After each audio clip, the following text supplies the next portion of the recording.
본문 내 마태복음 6장 1절부터 18절까지는 그리스도인들의 신앙의 선행의 보상의 동기에 대해서 말씀을 하고 있습니다. 끝까지 다 읽진 않았습니다만 18절까지 말씀에는 하나님께서 갚으시라고 하는 그런 말씀이 세 번이나 계속 되풀이되어서 나오고 있습니다. 6장 4절, 6절, 18절 이 말씀은 하나님께서 우리에게 우리가 행한 그 선행을 갚으시겠다는 그런 말씀입니다. 그러나 요즘 기복사의 사상에 대한 비판의 목소리가 높아지고 또 기독교의 근본 교리인 구속과 은혜의 교리에 비추어 볼 때 우리의 행위에 대한 하나님의 보상은 극히 회의적으로 생각이 됩니다. 그러나 예수님께서는 우리의 행위에 따라서 복을 받을 것인 것을 성경 여러 곳에서 말씀을 하고 있습니다. 예를 들면 마태복음 5장 12절에서 핍박을 당하는 자에게는 하늘의 축복이 있다고 말씀하셨고, 또 마태복음 10장 41절에는 냉수 한 그릇이라도 내 이름으로 행하는 자에게 결단코 그 상을 잃지 않겠다고 말씀하시며, 구제에는 이와 같이 반드시 거기에 대한 보상을 주시겠다고 말씀하셨습니다. 그래서 마태복음 25장 14절에 나오는 달란트 비유에서 착하고 충성된 종아, 네가 작은 일에 충성하였으니 내가 많은 것으로 네게 맡기리니 내 주인의 즐거움에 참여하라고 충성에 대한 대가를 말씀하셨어요. 이렇게 볼 때 예수님의 말씀 가운데는 적지 않게 보상에 대한 말씀을 많이 하고 계십니다. 그러나 분명한 것은 우리가 예수 믿어서 천국 가는 것도 선한 일을 해야 되는 것은 아니에요. 믿음으로 예수를 나의 주님으로 믿을 때 그 믿음을 가지고 주님 앞에 가는 것입니다만은 성경은 분명하게 우리에게 말씀하시기를 죄사함의 문제는 우리 인간의 공로를 되는 것은 아니라는 것이에요. 죄인이 아무리 선한 일을 한다고 할지라도 그것으로 죄가 보상될 수는 없는 것이에요. 물론 불교에서는 죄를 지은 사람이 그 보상으로 좋은 일을 많이 해야 된다고 하는 인과응보설을 이야기합니다만 우리 기독교에는 그런 교리가 없어요. 그렇기 때문에 선행으로 말미암아 죄가 사해지는 공로설에 우리가 치우쳐서는 안 될 것이에요. 그렇다면 선행이라고 하는 것이 아무런 의미가 없지 않느냐 하는 그런 의문을 가질 수가 있는데, 우리가 분명히 알아야 될 것은 선행이 절대로 헛된 일이 아니라는 것이에요. 우리가 행하는 이 모든 선행은 하나님께서 구체적으로 기억하신 것으로 우리에게 아주 중요한 의미가 있음을 분명하게 말씀하고 있습니다. 또 선한 일과 악한 일은 결코 똑같이 취급받을 수가 없다라는 거예요. 선한 자의 행위와 악한 자의 행위가 어떻게 하나님 앞에서 똑같이 인정될 수 있겠습니까? 물론 선한 자나 악한 자에게 똑같이 죽음은 있어요.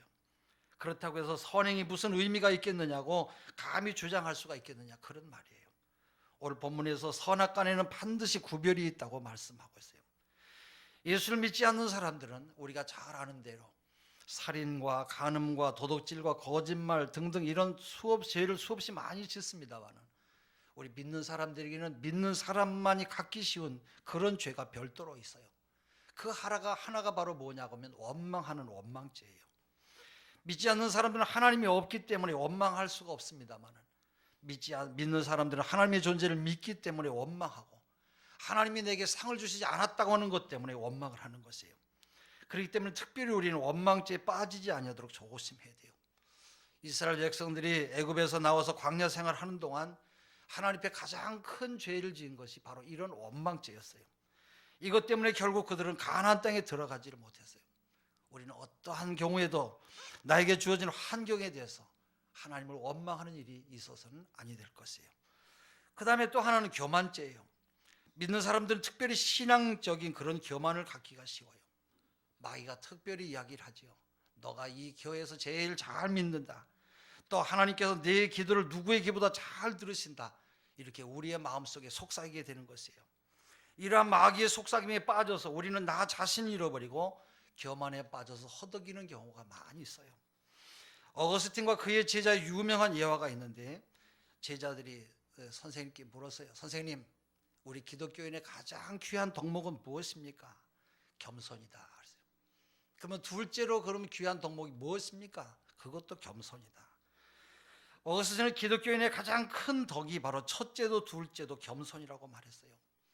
아직도 여러분 우리 속에 해결하지 못한 교만이 있습니까?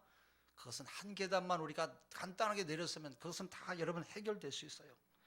모든 문제의 원인은 바로 교만에서 생기기 때문에 교만에 빠지지 아니하도록, 특별히 신앙의 교만에 빠지지 아니하도록 우리가 조심해야 될 것이에요. 또 하나는 위선이에요. 외식하는 것입니다. 물론 처음에는 좋은 동기로 시작했습니다마는 나중에 도중에 그만 바뀌어지고 있어요. 그래서 우리가 위선자가 되기가 쉽습니다. 영어의 위선이라고 하는 말은 재미있게도 가면을 쓰는 배우나 가면이라고 하는 그런 뜻이 있어요.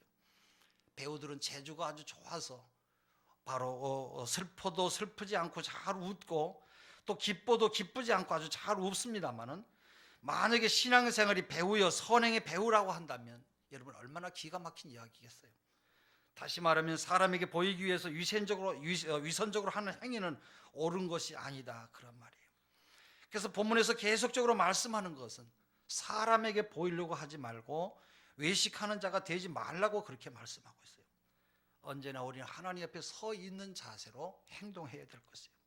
사람과 이야기하면서도 하나님과 이야기하는 것으로, 바로 사람에게 행동하는 행위도 하나님께 행하는 자세로 행하는 것이 우리 그리스도인들의 자세인 것입니다. 만약에 여기서 하나님을 빼버리고 사람에게만 보이려고 한다면 그는 하나님이 없는 무신론자요, 위선자가 되는 것이에요.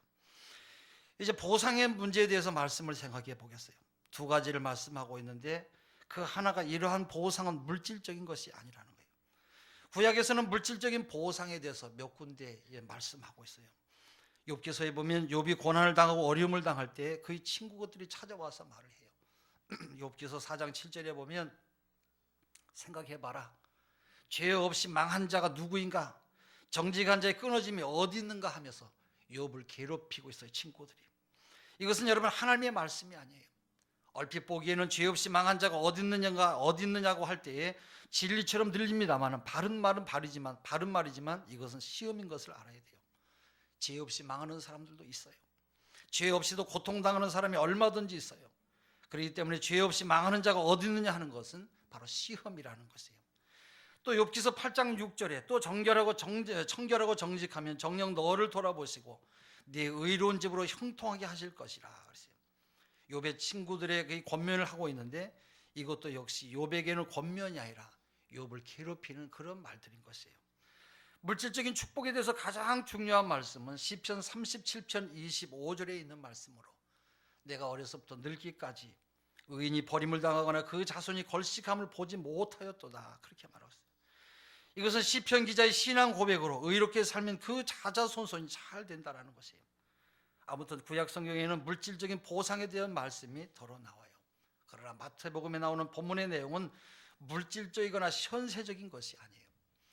또 둘째로 보상을 바라고 선행을 행하는 자에게는 보상이 없다라는 거예요. 여기에는 이상한 여러분 아이러니가 있어요. 문맥을 자세히 보면 보상의 동기가 되어서 선행을 행하는 사람에게는 보상이 없다라는 거예요. 그렇다면 어떤 사람에게 보상이 있다는 것입니까? 전혀 보상을 바라지 않고 행하는 사람에게 바로 상급이 있다라는 거예요. 바꿔 말하면 보상을 바라고 선행을 행하는 사람의 행동은 선행이 아니요, 보상을 바라지 않고 행한 선행만 바로 선행이라는 것이에요. 물론 우리가 좋은 일을 행한 다음에는 칭찬을 받을 수가 있어요. 그러나 칭찬받기 위해서 선한 일을 했다고 하면 그것은 선한 일이 아니라는 것이에요. 결론적으로 말하면 사람에게 보이려고 하는 선행은 아무런 의미가 없다라는 거예요. 우리에게 불평이고 원망의 마음이 있다고 하면 그것은 율법적인 관계에 있기 때문에 그래요. 내가 이렇게 선한 일을 했는데 왜 나를 알아주지 않느냐? 내가 남보다 더 많이 수고했는데 왜 저 사람에게만 상을 주느냐 하는 그런 불평 불만을 하게 되는 것이에요. 예수님의 비유 가운데 마태복음 20장에 보면 포도원의 일꾼과 포도원 품삯에 대한 그런 비유가 나와요. 어떤 포도원 주인이 포도원에서 일할 일꾼을 구하려고 이른 아침에 나갔어요. 그는 일꾼들과 하루 품삯을 한 데나리온으로 정하고 9시, 12시, 3시, 5시에 각각 일꾼들을 포도원에 보냈어요. 날이 저무니까 주인은 자기 관리인에게 일꾼들을 불러서 맨 나중에 온 사람부터 시작해서 먼저 온 사람에게까지 차례대로 품삯을 주라고 명령을 했어요. 제일 나중에 온 일꾼부터 한 데나리온씩 받으니까 맨 처음부터 일한 일꾼들은 품삯을 더 많이 받을 것이라고 생각을 했어요. 그러나 그들 역시 한 데나리온을 받았어요. 그들은 돈을 받아들고 주인에게 투덜거렸어요. 왜 막판에 와서 1시간밖에 일하지 않은 저 사람들은 온종일 떼약볕 밑에서 수고한 우리들과 똑같이 대우하느냐고 따졌어요. 그때 주인이 뭐라고 했습니까? 내가 당신에게 잘못한 것이 없다라는 거예요. 당신은 나와 품삯으로 한 데나리온을 정했는데 당신의 품삯이나 가져갈 것이지 내가 약속한 대로 주는데 왜 그것 갖고 따지냐고, 왜 잘못되었냐고 꾸짖었어요. 주인과의 일꾼은 바로 종적인 은총의 관계입니다만은 옆 사람과의 관계는 윤리적이고 율법적인 그런 관계예요. 하나님과 나와의 관계는 무조건 하나님의 은혜의 관계인 것을 우리가 알아야 될 것이에요. 저는 가끔 사랑이라고 하는 것은 전체의 흥정이지 여기에 부분적인 것이 있을 수 없다고 하는 그런 생각을 해요. 바로 나의 모든 것을 다 주고 받는 것이지 얼마를 주고 얼마를 내라는 식은 바로 사랑이라고 말할 수가 없는 것이에요. 사랑만이 동기가 되어야 되고 시작도 끝도 사랑이어야 돼요. 그러나 때로는 사랑으로 시작을 했는데 나중에 변질이 되어서 원망으로 끝나는 그런 경우도 있습니다. 이왕 주기로 시작했으면 다 주고, 이왕 내가 희생하기로 시작했으면 끝까지 희생해야지, 중간에 가서 뭘 좀 얻겠다고 처음에 동기를 잊어버린다고 하면 그것은 안 하는 것만 못한 것이에요. 그러나 때로는 동기가 변질되는 수도 있어요. 부모 자식 간에도 이런 일이 있어요. 아이들이 크기 전에 효도부터 하라고 하는 부모들은 얼마나 여러분 자녀들을 피곤하게 만드는 것이에요. 그야말로 부모로서 최선을 다해서 수고하고 나면 끝에 가서 자녀들이 그 은혜를 감사하는 것이 바로 순서인 것이에요. 그럼에도 불구하고 성장하기도 전에 효도부터 하라고 재촉한다고 하면 여러분 무슨 효도를 어떻게 받겠다는 겁니까? 바로 사랑만이, 바로 동기, 오직 사랑만이 동기가 되어야 되는 것이에요. 그렇기 때문에 신령한 동기냐, 신령한 마음에서 나오는 선행은 하늘로부터 보상이 있게 되는 것이에요. 그러면 어떤 보상이 있는가를 생각해 보겠어요. 예수님의 말씀을 종합해 보면 첫째는 만족함의 보상이었어요. 주님과 함께 동행하는 마음, 그리스도의 역사에 동참하겠다고 하는 기쁨으로 만족함이 있는 것이에요. 그리스도로부터 떠난 일은 아무리 수고해도 마지막에는 허무한 것밖에 없어요. 그러나 신앙적으로 행한 일은 항상 만족함이 뒤따라오는 것이에요. 거기에는 참사랑이 있기 때문이고, 만약에 만족함이 따르지 않는다고 한다면 그것은 참사랑이 아닌 것이에요. 이러한 만족은 외적인 것보다는 내적인 그런 만족인 것이에요. 또 둘째는 더 큰 역사를 허락해 주시는 것이에요. 마태복음 25장 14절에 보면 착하고 충성된 종에게 돈을 더 많이 맡겼어요. 그러니까 더 많은 가능성, 더 많은 책임을 지게 하겠다는 그런 말이에요. 적은 일에 충성했기 때문에 더 큰 것으로 맡기는 것이에요. 그래서 공부를 열심히 한 학생에게는 열심히 한 그런 보상으로, 공부한 보상으로 더 열심히 공부할 길을 열어주는 것이에요. 음악을 잘하는 재주를 가진 사람에게는 더 열심히 하면 그 열심히 하나님께서 더 큰 복을 주셔서 더 많은 일에 종사하도록 이 일을 맡기시겠다라는 것이에요. 바꿔 말해서 나에게 일이 없다고 하는 것은 분명히 내가 하나님의 충성되게 일하지 못했다고 하는 그런 뜻이에요. 충성된 자에게 주시는 축복은 더 큰 일을 맡기시고 더 많은 일을 맡기시는 것이에요. 셋째로 하나님과 연합하는 하늘나라의 축복을 받는다고 말씀하고 있어요. 이것은 최고의 기쁨이고 최고의 영광입니다. 오늘 1절에 보면 사람에게 보이려고 그들 앞에서 의를 행하지 말라 그랬어요. 이것은 나쁜 동기로 선행을 하려고 하는 사람들이 있다라는 거예요. 동기가 문제예요. 바로 형식적으로나 혹은 현상으로 나타나는 결과가 선행일지라도 동기가 좋지 않은 경우가 있는 것이에요. 쉽게 말하면 사람에게 보이려고 그 일을 한 것이에요. 이렇게 처음부터 그 동기가 좋지 않은 선행이 있는가 하면 동기는 분명히 좋았는데 도중에 변질되는 그런 선행도 있어요. 선행 뒤에 불평이 있다고 한다면 이것이 바로 중간에 동기가 변질된 것이에요. 동기가 좋지 않거나 중간에 변질되면 피곤함만 있게 되는 것이에요. 그래서 본문에서 그렇게 말씀하지요. 사람에게 보이려고 한 의인은 하늘에 계신 아버지의 상을 얻지 못한다. 그렇게 말씀하고 있어요. 또 본문 2절에서는 외식하는 자는 사람들로부터 이미 영광을 받았기 때문에 이미 그는 자기 상을 받았다고 말씀하고 있어요. 헬라어로 이미 상을 받았다고 하는 말은 헬라케이라고 하는 말로 이것은 상업 용어예요. 지불 완료, 영수증을 받았다라는 것이에요. 사람에게 보이려고 선한 일을 하고 칭찬을 받았으면 이미 다 상을 받은 것이기 때문에 무엇을 더 기대하겠느냐 그런 뜻이에요. 지불 완료로서 이미 다 끝난 것이에요. 그러므로 그리스도인은 선행을 행할 때에 사람에게 보이려고 하지 말고 칭찬을 두려워할 줄 알아야 되는 것이에요. 혹시나 누가 할 것을 두려워하고 칭찬하는 이 올 것을 조심하여서 오른손이 하는 것을 왼손이 모르도록 아주 조심하라는 것이에요. 만약에 칭찬을 받았으면 하나님 앞에는 적자요, 그 인생은 무효인 것이에요. 이제 본문에 나타난 구제에 대해서 살펴보겠어요. 이스라엘 사람들은 선행을 크게 세 가지로 나누었는데 그 하나가 구제요, 그 하나가 기도이고 셋째는 고행이었어요. 이 세 가지가 제일 큰 공로로 인정을 받았습니다만은 오늘 저는 구제에 대한 말씀만 드리겠어요. 랍비의 교훈에 의하면 구제하는 자가 제사 드리는 자보다 더 위대하다라고 하는 그런 교훈이 있어요. 유대인들은 그만큼 구제를 아주 귀하게 여겼다는 그런 이야기예요. 예수님은 본문에서 말씀하시기를 구제를 하되 나팔을 불면서 하지 말라고 하셨어요. 다시 말하면 사람에게 보이려고 하는 구제는 이미 상을 받았기 때문에 그렇게 하지 말라는 거예요. 저는 가끔 선한 사마리아 비유에서 강도 만난 사람이 여리고로 가는 한산한 길에서가 아닌 큰 길가에서 쓰러졌다면 어땠을까? 그것을 상상해 봐요. 정말로 사람들이 많이 모인 곳에서 쓰러져 있었다면 제사장이나 레위 사람들이 그냥 그대로 지나갔을까 하는 그런 의문이 생기는 것이에요.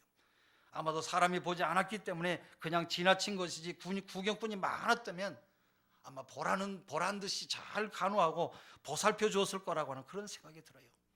왜냐하면 예수님께서도 제사장이나 레위 사람들이 외식하는 자요 위선자라고 여러 번 지적했기 때문에 그래요.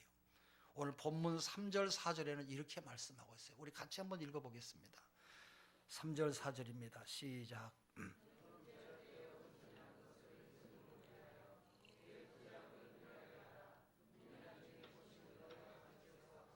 네, 너희 아버지께서 갚으시리라. 하나님만 보는 데서 굳이 하라는 거예요.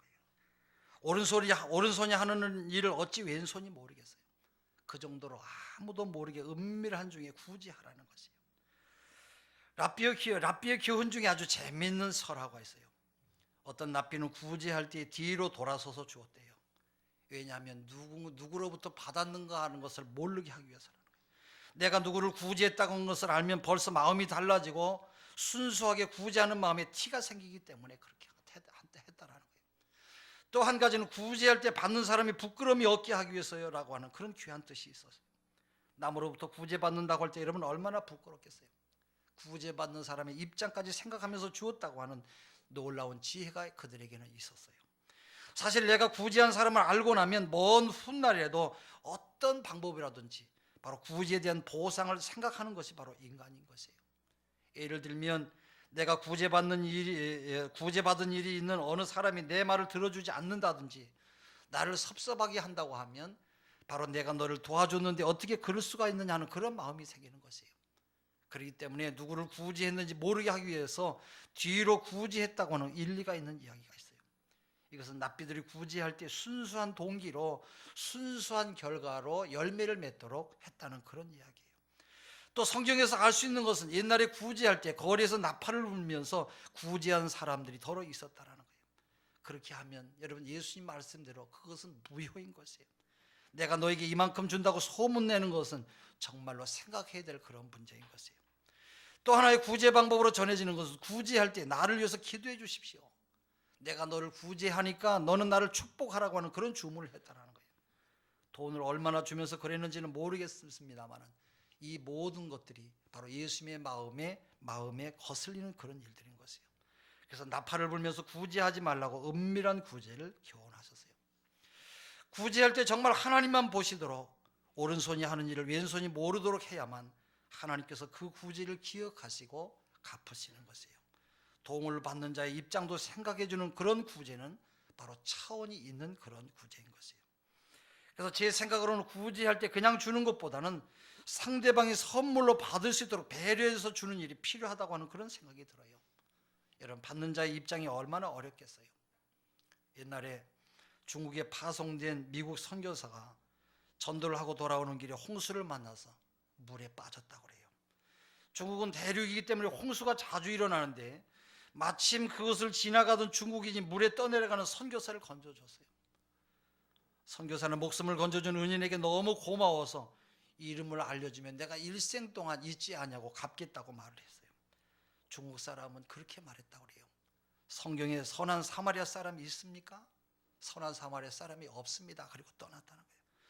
사실 성경에는 선한 사람의 여러분 사마리아 사람이라고만 되어 있지 그의 이름이 없어요. 도와준 사람도 도움을 받은 자와 사이의 이름을 기억할 필요가 없다라는 것이에요. 은밀한 중에 이루어져야 선한 일로서의 의미가 있는 것이에요. 주기철 목사님의 설교집에서 본 이야기인데 어느 날 목사님이 길을 지나가는데 불쌍한 거지가 도와달라고 그러더래요.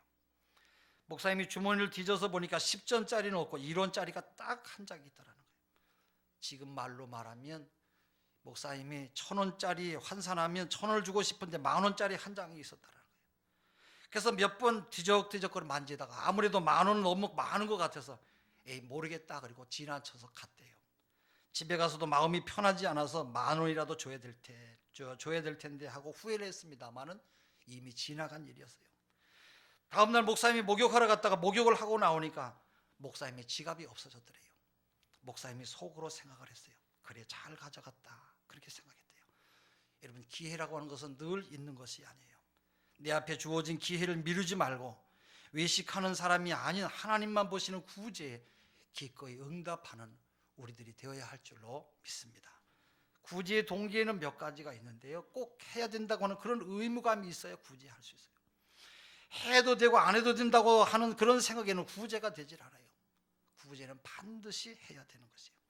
그러므로 구제는 자녀들에게도 가르쳐야 돼요. 아버지가 하는 것을 봐야 아들이 할 수가 있고 어머니가 하는 것을 봐야 딸이 하는 것이에요. 그래서 랍비들의 교훈에 보면 구제할 때 꼭 아이들의 손을 가지고 손을 통해서 구제해서 구제의 실천을 경험하는 것을 가르쳤다라는 거예요. 또 1년에 몇 번씩 빈민굴로 자녀들을 데리고 가서 구제하고 돌아오기도 했다라는 거예요. 그래서 구제는 반드시 하되 바로 빚진 자의 마음으로 하라는 것이에요. 두 번째는 구제를 특권으로 알아야 돼요. 사실 조금만 깊이 생각해 보면 다 같은 사람인데 내가 도와줄 수 있는 이유치에 있다고 하는 것이 얼마나 귀한 일이에요. 그래서 굉장히 기쁨을 느껴야 돼요. 받는 기쁨보다 주는 기쁨을 더 낮게 여기는 것이 바로 그리스도의 마음이에요. 내가 먹기보다는 남을 먹이고 남이 좋아하는 그런 마음을 가진 것이 여러분 얼마나 아름다운 마음이에요. 언제나 주면서 기뻐하고 주는 것 자체를 큰 영광으로 특권으로 아는 그런 동기가 있어야 되는 것이에요. 마지막으로 오직 사랑에 의해서만 구제해야 돼요. 궁일이 여기는 마음, 사랑하는 마음에서 나도 모르게 이것이 행해져야 된다 그런 말이에요. 이 사랑은 아가페 사랑이에요. 이런 동기에서 구제할 때 첫째 하늘에서 상이 있고 둘째는 오늘 우리에게 상이 있으며 마지막에 그 후손에게 나리는 상이 있어요. 수천 대까지 그 상이 이르겠다고 주님이 말씀하셨어요. 의인의 자식이 걸치감을 보지 못한다고 하는 시편 기자의 말을 빌리지 않더라도 우리가 이것은 잘 알 수가 있는 그런 일이에요. 그렇기 때문에 언제나 우리는 선한 일에 있어서 동기에서부터 방법까지 결과까지 하나님 앞에서 순수함을 잊어서는 안 될 것입니다. 소망교회를 담임하시고 지금은 은퇴하셨습니다만 곽선희 목사님의 그 간증 가운데는 그런 간증이 있어요. 공산화가 될 때 자기 아버지가 자기 집 앞에서 공산당에 잡혀서 총살당하는 것을 봤어요. 어머니가 야 빨리 너 도망가라. 그래서 그는 아무것도 없이 혈을 단신 어머니와 할머니를 떠나서 몰래 밤중에 산으로 넘어서 대한민국에 왔어요. 남으로 와서 어린 나이에 얼마나 고생을 많이 했겠어요. 수도 없이 많은 고생을 했죠. 하나님의 은혜로 목회자가 되었고 또 미국에 2번씩이나 유학을 갔다 오고 이런 많은 일을 감당했는데 우리나라의 큰 목사님이죠. 아주 큰 목사님인데 많은 일을 감당했는데 미국 가서 목회할 때 공부할 때 많은 목사님들을 만났대요. 어르신들을 만날 때마다 아이고 곽 목사 내가 자네 할아버지가 도와줘서 내가 여기에서 장학금 받고 여기 와서 공부했네. 그런 사람들을 수도 없이 많이 만났다는 거예요. 또 평생의 목사님은 많은 사람들에게 도움을 받아가지고 큰 교회를 이룰 수도 있었고 또 하나님의 은혜로 내가 오늘 여기까지 왔었던 것은 우리 조상들이 많은 하나님 앞에 선행한 일을 한 그 결과로 내가 복을 받았습니다 라고 하는 그런 간증이 있어요. 여러분 순수한 구제를 행한 자에게 은밀한 중에 갚으시겠다고 주님께서 분명하게 말씀하셨습니다. 우리가 성탄절에 드리는 헌금은 모두가 다 구제를 위해서 오늘까지 사용을 하고 있습니다. 은밀한 중에 보시는 하나님께서 갚아주실 줄로 믿습니다. 기도하겠습니다. 거룩하신